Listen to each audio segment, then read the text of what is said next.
እንኳዕ ናብ ፍሉይ መደብ ስፖርት ብድኻም መጻእኩም ክቡራት ተኸታተልቲ ሎሚ ፍሉይ ዝኾነ መደብ ስፖርት ኣዳልልኩም ኣለኹም። ኣብዚ እዋን እዚ ካብቶም ኣዝዮም ዝሕጉሱ ኮኸባትን ፕሪምየር ሊግ ሓደ ዝኾነም ናይ ኒውካስል ዩናይትድ ምትእስሳር ኮኸብ ኣሌክሳንደር ኢሳቅን ብዛዕባ ዘገርም ጉዕዝኡ ክንዝክር ኢና። እዚ ሽወደናዊ ጸወታይ ኤርትራዊ መበቆል ዘለዎ ቆራጽ መንእሰይ ብቕጡፍ ልቢ ደገፍቲ ኩዕሶ እግሪ ሰሊብ እዮም። ይኹን እምበር ኣብ ድሕሪቲ ብዙሕ ዓወታቱ ዘሎም ኣብዚ ዘገርም ብሕታዊ ጉዕዞ ዘሎም ብዛዕባ ሽወደናዊ ኮኸብ ዘይትፈልጥዎ 8 ኣገደስቲ ነገራት ብዝርዝር ክንርኢ ኢና። ኣሌክሳንደር ኢሳቅ ብዛዕባ እቲ ናይ ኒውካስል ክብረ ወሰን ሰበረም ኣጥቃዓይ ዘይትፈልጥዎም 8 ነገራት። እቲ ናይ ኒውካስል ዩናይትድ ኣጥቃዓይ ኣሌክሳንደር ኢሳቅን ሓደ ካብቶም ኣዝዩ ዝሕጉስን ወግዓውን ስትራይከር ፕሪምየር ሊግ ምዃኑ ብቕጡፍ ኣመስኪሩ እዩ። ካብ ምምፁን ኔጆ ብፍጥነት ብክእለቱን ብዓቕሚ ጎል ብምዝጋብን ንብዙሓት ኣፈኛታት ክለቡ ኣድሚቑ እዩ። ርጉፅ እዩ። ኣብ ድሕሪቲ ኣብ ኣርእስታ ስፖርት ዝንበቡ ዓወታትን ዘሎ ኣዝዩ ዘገርም ብሕታዊ ጉዕዞ ዘሎ ንሱም ሽወደናዊ ኮይኑ ኤርትራዊ መበቆል ዘለዎ ተፃዋታይ እዩ። እዚ ከዓ ንህይወቱን ኣፃውቱን ፍሉይ ዓሚቕ ትርጉም ይህቦም። ሕጂ ከዓ ብዛዕባ ሽወደናዊ ኮኸብ ካብ ንእስነቱ ክሳብ ኣብ ዓለም ለኻዊ መድረኽ ኮኸብ ምዃኑ ዘይትፈልጥዎ 8 ገደስቲ ነገራት ክንርኢ ኢና። ናይ ንእስነቱ ህይወትን ኤርትራዊ ምንጩን ኣሌክሳንደር ኢሳቅ ኣብ 1999 ኣብ ሶልናም ስዊድን ተወሊዱ። ገለ ካብቶም ንብዙሓት ክገርሙ ዝኽእሉ ነገራት ከዓ ወለዱ ኤርትራውያን ምዃኖም እዩ። ኣብ መወዳእታ 1990ታት ካብቲ ኣብ ሃገሮም ዝነበረ ግጭት ስዒቦም ናብ ስዊድን ዝሃደሙ ሓያላ ስደተኛታት እዮም። እዚ ከዓ ንኣሌክሳንደር ስድራቤቱን ካብ ከቢድ ፀገማትን ድሕነት ዝሃቦም እዩ። ኣብ ስዊድን ብሕውስዋስ ባህሊ ብሓደ ወገን ናይ ሽወደን ህይወትን ብኻልእ ወገን ከዓ ናይ ኤርትራዊ ባህልን ትምህርትን ክዓቢ ተገዲዱ። ኣብ ስዊድን እኳ እንተዓበየ ምስ ኤርትራዊ ምንጩ ክሳብ ሕጂ ብልዑል መንፈስ ተታሒዙ እዩ። እዚ ከዓ ብፍላይ ኣብ 2018 ተራእዩ።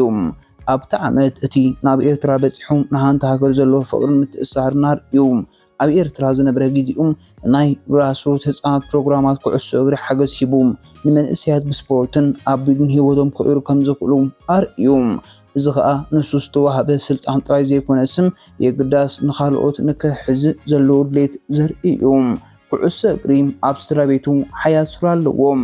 ኣቦኡ ኣብ ኤርትራ ፕሮፌሽናል ተፃዋታይ ነይሩ። እዚ ከዓ ናይ ኣሌክሳንደር ኢሳቅን ብፍሉይ ዘተባብዕ እዩ። ዓብ ሓዉ ከዓ ኣብ ቀዳማይ ላዕለዋይ ዲቪጅን ዓብ ፅልዋ ነይርዎም። ንሱ ሓደ ካብቶም ፈለማ ንኢሳቅ ናብ ኩዕሶ እግሪ ዓለም ዘምፅዎ እዩ። ኣካዳሚ መንእሰያት AIKን ሓድሽ ክብረ ወሰንን ኢሳቅ ወዲ 6 ዓመትን ጥራይ ከሎም ኣብ ኣካዳሚ መንእሰያት AIK ተፀምቢሩ። AIK ሓደ ካብቶም ዝዓበዩን ብሉፃት ክለባት ስዊድን እዩ። ብፍላይ ከዓ ብኣካዳሚ መንእሰያት እዩ ዝፍለጥ እዩ። ኣብ መጀመርታ ኢሳቅን ኣብ ማእከላይ ሜዳ ይፃወት ነይሩ። ብፍሉይ ዓቕሙ ኩዕሶ ክቆፃፀር ይኽእል ነይሩ። ይኹን እምበር ኣሰልጠንቲ ብዝሓሸ ኣጋብ ንኸመዝግብ ዓቕሚ ከም ዘለዎ ስለዝኣምኑ ናብ ኣጥቃዓይ ክቕየር ወሲኖም። እዚ ምቕያር እዚ ንኢሳቅ ናብ ሓድሽ መድረኽ ኣምፂዎም። ወዲ 16 ዓመት ከዓ ንቐዳሚት ጋንቱ ተሰሊፉ። እዚ ብሓቂ ዘገርም ምዕባለ እዩ። ኣዝዩ ውሑዳት ተፃዋታይ ጥራዮም ኣብዚ ዕድመ እዚ ናብ ዓበይቲ ጋንታታት ዝበፅሑ። ንሱ ከዓ ናይ AIK ኮኸብ ጎል ኣመዝጋቢ ኮይኑ ታሪክ ሰሪሑ። እዚ ዕዉት ጅማሮ እዚ ብቕጡፍ ንብዙሓት ኣገረመ። ምስ ብሉፅ ሽወደናዊ ኣጥቃዓይ ዝላታን ኢብራሂሞቪችን ከነፃፅርዎ ከዓ ጀመሩ። ይኹን እምበር ኢሳቅ ነዚ ምንፃር እዚ ፈፂሙ ይተቐበሎን። ብቁጥዐ ከዓ ኣነ ባዕሊ ኢሳቅ ኢሉ ነይሩ። እዚ ከዓ ነብሱ ዝኸደሉ መንገዲ ከም ዘለዎን ካብ ዓበይቲ ስማት ናፃ ክኸውን ከም ዘለን የመልክት። ኮኸብ ጎል ኣመዝጋቢ ስዊድን ኣብ ጥሪ 2017 ኢሳቅ ምስ ሃገራዊት ጋንታ ስዊድን ተፀምቢሩ ታሪክ ሰሪሑ። ኣብ ወዲ 18 ዓመትን 113 መዓልታት ጥራይ ናይ ሃገር ኮኸብ ጎል ኣመዝጋቢ ኮይኑ እዚ ከዓ ንሓደ ዘመን ላዕሊ ፀንሐ ክብረ ወሰን ሰይሩ እዩ። እዚ ፍሉይ እዋን እዚ ንኢሳቅም ኣብ ሃገራዊ መድረኽ ኣምፂዎም። ንሃገራዊት ጋንታ ስዊድን ከዓ ሓዱሽ ተስፋ ሂብዋ። እቲ ጎል ዘመዝገበሉ ከዓ ኣጋብ ብሓቂ ዘደንቕ ነይሩ። እዚ ከዓ ንኢሳቅ ከም ሓደ ዓቢ ኮኸብ ክረአ ምጅማሩ ዘመልክት እዩ። እዚ ታሪኻዊ በዓል እዚ ንኢሳቅ ጥራይ ዘይኮነስ ንኩሉ ሃገር ስዊድን ሓጎስን ኩርዓትን ፈጢሩ። ብቴሪ ሄንሪ ዝተላዕለ بفتنة بتكنيك بالحاتون زفلت إساقم نسو ባህላዊ ታርጌት ማን አይኮነን እቲ ኢሳቅ ፍሪዝ ገብሮ ነገር ብዙሕ ክለ ዘለዎት ቃይ ስለ ዝኾነ እዩ ነሱ ኣብ ማእከል ሜዳ ክጻወት ንኻልኦት ተጻወት ቲም ዕድላት ክፈጥር ከም እውን ብውሽጢ ብልሓቱ ጎል ከመዝገብ ዝኽእል እዩ ነሱ ከዓ ንፈረንሳዊ ተጻዋታይ ቴሪ ሄንሪ ከም ዓብ ጽልዋ ኣብ ኣጋባ ጻወቱ ይገልጾ ሄንሪ ብፍጥነቱ በተግባር ኩዕሶ ምሕላፍን ብቕልጡፍ ውሳነ ምግባርን ዝፍለጥ ነይሩ ኢሳቅ ከዓ ነዚ ባህርያት እዚ ኣብ ጻወቱ ከርኢ ይፍተን ልክዕ ከም ሄንሪ ኢሳቅ ካብ ጫፍ ሜዳ ክብገስም ተኸላኸልቲ ክፍትን ከምኡውን ብውሽጢ ፍሉይ ስራሕ ጎል ከመዝግብ ዓቕሚ ኣለዎም እዚ ከዓ ንኣጻወቱ ዝያዳ ኣደናቂ ይገብሮ ትምህርቲ ኣብ ቦሩስያ ዶርትመንድ ኣብ 2017 ኢሳቅ ንሪያል ማድሪድ ብምሕዳግም ቦሩስያ ዶርትመንድ ክሓብር ወሲኑ እዚ ከዓ ንብዙሓት ዘገረመ ምዃኑ ኣይከሓድን ብዛዕባ ዝገብሮ ውሳነ ዝሓሸ ቀዳማይ ጋንታ ዕድላት ይደሊ ከም ዝነበረ ገሊጹ ኣብ ቦሩስያ ዶርትመንድ ሓደ ካብቶም ዓበይቲ ክለባት ኤውሮጳ ዓብ ዕድል ነይርዎ ይኹን እምበር ኣብ ዝሕለፉ ግዜም ብውሱን ናይ ምጽዋት ደቂቕ ዝተመልአ ነይሩ ኣብ 13 ናይ ዓበይቲ ጋንታ ጾታታት ጥራይ ተሳቲፉ እዚ ከዓ ንኢሳቅ ዓብ ባህግን ጭንቀትን ፈጢሩሉ ኣብዚ እዋን እዚ ግን ሓደ ሰልጣኒ ብዛዕባ ትምስዊድን ዘሕለፉ ሓጎስን ኣብ ናይ ዶርትመንድ ዝነበሮ በይንደኻ ምዃን ዘኪሩሉ እዚ ንኢሳቅም ናብ ኣተሓሳስቡ ዓብ ለውጢ ኮይኑዎ እዩ እዚ ትምህርቲ እዚ ዓብ ተጻዋታይ ንምዃን ክትብገስ እንተኾንካ ብውሽጢ ንዓኻ ዘለካ ነገር ምምልካት ኣገዳሲ ምዃኑ ኣረድኦም ብልቃሕ ኣብ ዊልያም ዝመፀም ለውጢ ኣብ 2019 ናብ ዊልያም 11 ኣብ ሆላንድ ብልቃሕ ምኻዶም ኩሉ ነገር ንኢሳቅ ለዊጥዎም እዚ ናይ ብልቃሕ ምኻድ እዚ ንኢሳቅ ሓድሽ ውዕል ሂብዎም ኣብ 16 ግጥማት ኤሬዲቪዥን 10 ሾታት ኣመዝጊቡ ኣብ 12 ተኸታተልቲ ጾታታት ሾታት ብምዝጋብ ክብረ ወሰን ኣሰይሩ እዚ ከዓ ንብዙሓት ተንተንቲ ኤውሮጳ ዘገረመ እዩ እዚ እዋን እዚ ንህይወቱ ኣዝያ ኣገዳሲ ስጉምቲ ከም ዝነበረ ይገልጾም ኣብ ዊልያም 11 ድፍረቱን ብስለቱን ብዝሓሸ መልክዕ ሃኒጹ እዚ ከዓ ንዝመጽእ ጉዕዞኡ ኣብ ሓገዝ ኮይኑዎም ንሱ ከዓ ኣብ ሜዳ ዝያዳ ናጻ ኮይኑ ክጻወት ከም ዝኽእል ስለ ዝተረድአም ንዓኡ ብዝግባእ ክጥቀመሉ ጀሚሩ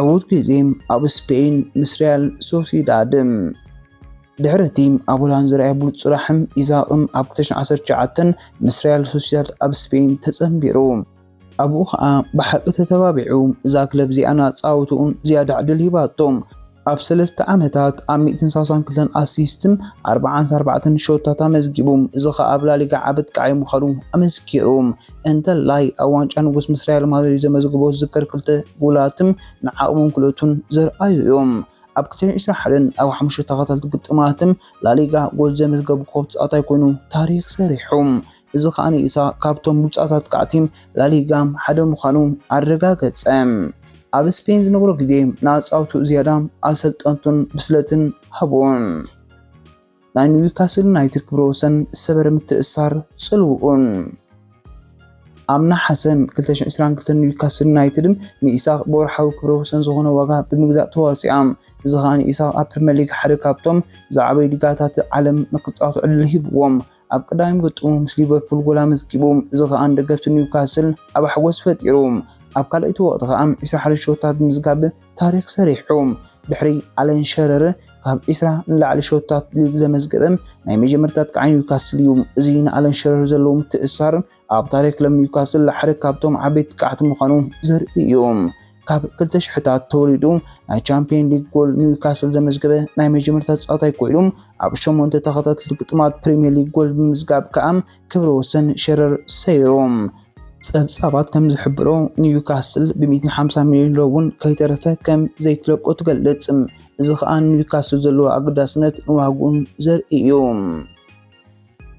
ኣተሓሳስብኦም ካብ ሜዳ ወጻኢ ካብ ኩዕሶ እግሪ ወጻኢ ኢሳቅ ብትሕትንኡ ብህድኣቱን ብዋዛታቱን ዝፍለጥ እዩ ሓደ ካብቶም ኣዝዮም ብቑዓትን ብትሕትና ዝነብሩ ተጻዋታይ እዩ ብጽቡቕ እንግሊዝ ዛረብ ብጽቡቕ ግዜ ከዓ ደገፍቲ ብፍሉይ ናይ ለንደን ኣጻውቱ ይገርቦም እዚ ከዓ ንሱ ምስቶም ናይ ክለቡ ደገፍቲ ዝምድንኡ ንኽተዓራሪም ዓብ ሓገዝ ሂብዎም ኣብ ማሕበራዊ መራኸቢታት ከዓ ብዙሕ ግዜ ዋዛታት ይጥቀም እዚ ከዓ ንነብሱ ንኽቕርብ ይሕግዞም ብዛዕባ ኣሌክሳንደር ኢሳቅ ኢሳቅ ኣብ 25 ዓመት ጥራይ ኣብ ስዊድን፣ ጀርመን፣ ሆላንድ፣ ስፔን ሕጂ ከዓ ኣብ ኢንግላንድ ብዙሕ ዓመታት ኣመዝጊቡ እዩ።